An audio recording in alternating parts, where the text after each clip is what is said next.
Matrice inverse, voilà, comment inverser une matrice. Alors attention, inverse d'une matrice, on va pouvoir l'écrire plus tard A puissance moins 1, A moins 1 comme ça, mais pas 1 sur A, l'écriture de 1 sur A n'existe pas.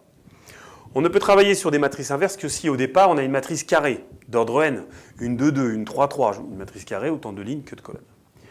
Il existe une matrice B, s'il existe une matrice B telle que les multiplications de A fois B et de B fois E donnent l'identité de dimension n, c'est-à-dire que des 1 dans la diagonale, des 0 ailleurs, alors on dit que la matrice A est inverse et que cette fameuse matrice B, c'est l'inverse de A et elle s'écrit A-1.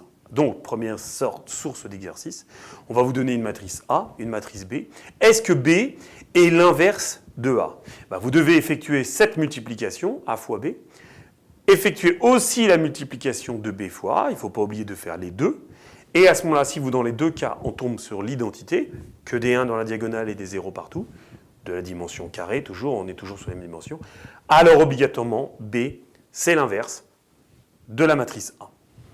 Une propriété sur les matrices 2-2, une carrée de 2, A, B, C, D. Si vous faites, comme le produit en croix, c'est un petit peu ça, AD moins BC, si AD moins BC est différent de 0, alors cette matrice est inversible. Parce que des fois, on rencontre des matrices qui ne sont pas inversibles. Donc à ce moment-là, on ne peut pas trouver A-1. À ce moment-là, A-1, c'est une petite formule, vous pouvez la prendre.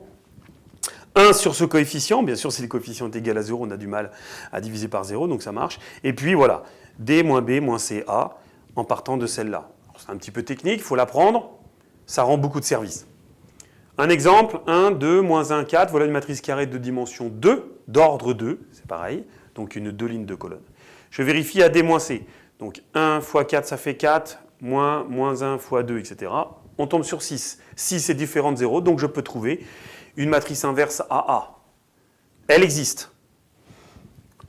Je calcule, j'emploie ma formule, 1 sur 6, vu que AD moins BC c'est égal à 6. J'inverse mes nombres, D et A, il suffit de changer les positions, et entre 1 et 4, vous changez les positions, vous changez le signe de 2 et moins 1, en gardant les mêmes positions, on arrive là. Je multiplie un sixième partout, en simplifiant les fractions.